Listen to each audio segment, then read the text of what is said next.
Останній цикл криптовалютного ринку незвичайний. Більшість чекало, що буде щось схоже, як в 2021 році, коли дуже багато криптовалют прям виростить дуже багато, і тому і накопляли велику кількість альтів. Але як бачите, цього не сталося, багато криптовалют продовжує падати, і хтось задає питання, що це все, кінець крипті. Давайте з вами розберемо, що взагалі буде далі з криптовалютою, бо вона повторює ті самі закономірності, що були раніше, тільки в інших сферах.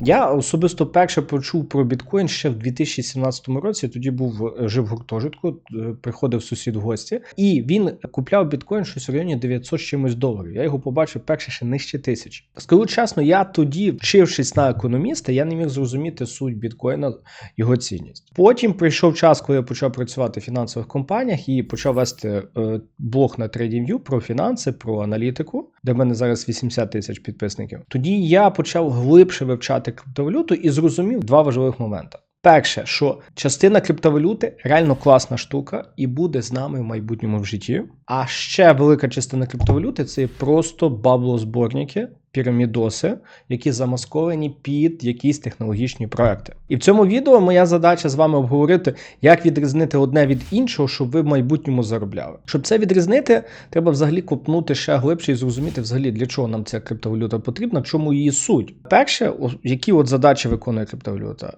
Перше, це децентралізація. Якби не було біткоін, банки не працюють, все закрито, ви в будь-який момент можете надіслати хоч 100 мільйонів доларів комусь по всьому світу. Наступне, це є блокчейн, який не можна зупинити. Ні одна країна світу, ні один центральний банк не може зупинити, наприклад, біткоін. Сказати, цю транзакцію зупиніть, бо нам ця людина не подобається. І третє, що дуже важливо, чим скористалися, до речі, дуже багато проєктів, набагато легший вхід. Тому що раніше, щоб, наприклад, отримати гроші, треба було йти на IPO. А на IPO це фінансовий аудит, має бути певний оборот, далі треба заплатити всім банкірам, тому подібне. Тобто ті комісії були в рази більші. Ну і відповідно через це цих монеток зараз розплодилося десятки тисяч, якщо не сотні. Але я щиро вважаю, що в криптовалюті, навіть враховуючи це все, світле майбутнє, але воно не таке, як про яке більшість думає. І я зараз хочу це довести, тому зараз слухайте дуже уважно. Перед цим, друзі, хочу сказати, в мене є гарна новина для вас. Якщо ви хочете отримувати чіткий покроковий план, як купляти, як продавати альткоїни, на що звертати увагу, щоб ви їх не купили в самий верх, або купили такі, які нікому не потрібні, ми зробили для вас чіткий PDF-гайд, по якому ви можете чітко зрозуміти, тут варто купити, щоб заробити. Що варто зробити, щоб отримати гайд.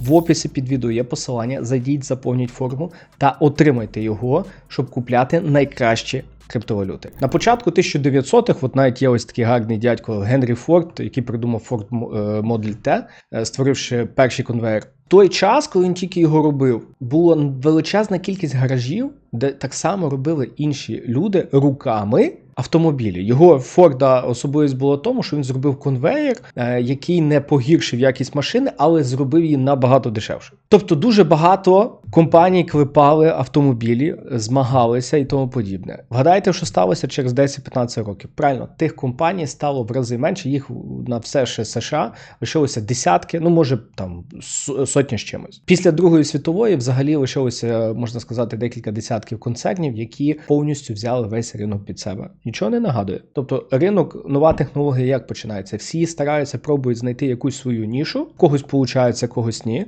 І далі ринок тільки укрупляється. І вийти на, зараз, наприклад, побудувати якийсь новий бренд автомобілів надзвичайно важко. Ілон Маску вийшло, але там були надзусилля, і він реально мав своїх грошей багато, і він розумний чувак. Наступна технологія, перед цим як я її обговорю, поставте лайк, підпишіться, стараюсь для вас робити найкращий контент, коли YouTube бачить підписку саме з відео, він тоді найбільше його бустить. Друзі, наступна технологія – це мобільні телефони. На початку 2000-х, якщо ви пам'ятаєте, була купа телефонів Sony, Ericsson, Alcatel, Nokia, ще якісь, тобто тих виробників було дуже багато. Будь-хто, хто міг, як то кажуть, спаяти плату, робив в цей час телефони. І що зараз? Зараз основних виробників по всьому світу, я думаю, в районі 10, може 15. Коли зароджується технологія, компаній може бути дуже багато, але в кінці кінців воно все окруплюється. І зараз більшість продаж робить там Apple, Samsung, Google Pixel, китайці, їхні ті Xiaomi і тому подібне. Щоб зараз зайти на цей ринок, це потрібно величезні фінанси. Ота як Google може собі дозволити, бо вони от Pixel його зробили не так багато років тому. Але в них величезні гроші за собою. Ну і звісно, що наступна технологія – це є інтернет. От зараз представте собі, уявити життя без інтернету. От ви дивитесь відео, контент споживаєте, ви можете дивитися будь-які лекції по всьому світу. А ще 20 років тому нічого цього не було. Але ви не думаєте, що воно виникло просто так. Коли зародився інтернет, в США, тоді була жорстка, так само, піраміда. Я знайшов дані за допомогою штучного інтелекту, що тільки в 1999 році близько 457 компаній вийшли на IPO на NASDAQ. Тобто це ті компанії, які проходять хоча б якусь маломальську регуляцію, фінансові звіти здають. І в кінці того, коли все впало, в районі 5 тисяч компаній збанкрутували, які були так чи інакше пов'язані з доткомами.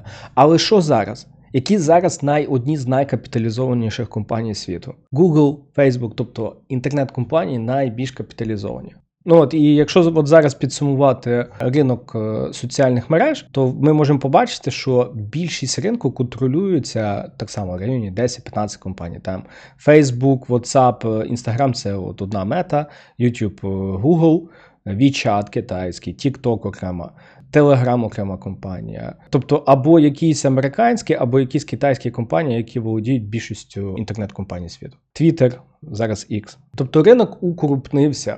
А що на рахунок крипти? Перед тим, як скажу, прямо зараз постав лайк і зараз підпишись. Підпишись в Telegram, тому що ділюся там для тебе найкращим контентом. Я вважаю, що в криптовалюта проходить ті самі фази, просто різниця в тому, що це відбувається в рази швидше. Тому якщо підсумувати по криптовалюті, більшість криптовалют, які не несуть ніякої цінності або не мають за собою великих компаній, я думаю, будуть просто помирати. Тому що більшість людей забуває один момент, що криптовалюта – це не якась магія. В більшості випадків це просто замість того, щоб компанія вийти на біржу на IPO, вона робить монетки. Але успіх цих монеток напряму залежить, чи цей проект, чи ця технологія взагалі комусь потрібна. Якщо вона потрібна, вона буде розвиватись. Не потрібна, вона помре. І це буде нормально. Тому, друзі, що я зараз вам рекомендую зробити? Ставити лайк, підписуйтесь. І прямо зараз дивіться оце відео, де я вам підготував, які монетки купляти і по яких цінах. Тому що зараз саме той момент, коли треба купляти тільки в сильних місцях, набирати портфельчики і не гнатися за якимись мегахайпами. Саме тому, друзі, я для вас підготував уже список монеток, по яких цінах його можна набирати, щоб ви купили в правильному місці і мали найбільший шанс для заробітку. Тому прямо зараз дивіться це відео і до зустрічі.